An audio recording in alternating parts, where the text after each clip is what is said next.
जय श्री कृष्णा। इस कहानी का शीर्षक है मधुर बांसुरी की गूंज। वृंदावन में हर समय एक दिव्य बांसुरी की मधुर धुन गूंजती रहती थी। यह मनमोहक संगीत श्री कृष्ण द्वारा बजाया जाता था, जिनकी मधुर आवाज ने हर किसी को मोहित कर दिया था। एक दिन जब श्री कृष्ण ने अपनी बांसुरी बजाई तो एक जादुई आभा गांव में फैल गई। यह धुन इतनी आकर्षक थी कि इसे सुनकर गांव की सारी गोपियां अपने काम को छोड़कर यमुना जी के तट पर आ गईं, जहां कृष्ण अक्सर बांसुरी बजाते थे। गोपियों में राधा भी थी, जिनका कृष्ण के प्रति अथाह प्रेम था, जो सामान्य मानव प्रेम की सीमाओं को पार करता था। गोपियों ने कृष्ण को चारों ओर से घेर लिया। कृष्ण ने उनकी गहरी भक्ति और प्रेम को देखकर एक महत्वपूर्ण पाठ सिखाने का निर्णय लिया। मुस्कुराते हुए कृष्ण ने गोपियों से पूछा, ओ सुंदर गोपियों, तुम अपने घर के काम को क्यों छोड़कर आई हो? तुम क्या चाहती हो?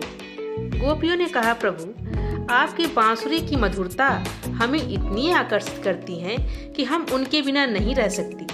हम केवल आपकी उपस्थिति और उनसे मिलने वाली खुशी की तलाश करती हैं। कृष्ण ने मुस्कुराते हुए उत्तर दिया, लेकिन बताओ, क्या तुम वास्तव में मेरी बांसुरी चाहती हो या मेरा साथ चाहती हो? गोपियां चकित हो गईं। उन्होंने कभी इस सवाल पर विचार ही नहीं किया था। उन्हें समझ में आया कि उनका प्रेम केवल कृष्ण की संगीत से नहीं, बल्कि उनके साथ दिव्य संबंध से था। कृष्ण ने आगे कहा, सच्ची भक्ति बाहरी रूपों में नहीं बल्कि तुम्हारे दिल में छिपे प्रेम में है। यही आंतरिक प्रेम और संबंध सबसे महत्वपूर्ण है।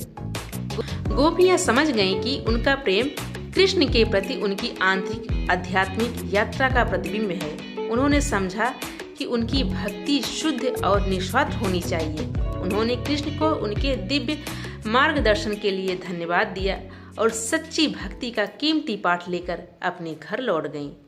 कृष्ण ने अपनी बांसुरी बजाते हुए पुनः मधुर संगीत की शुरुआत की और उस समय उनका संगीत और भी गहरा अर्थ प्राप्त कर चुका था।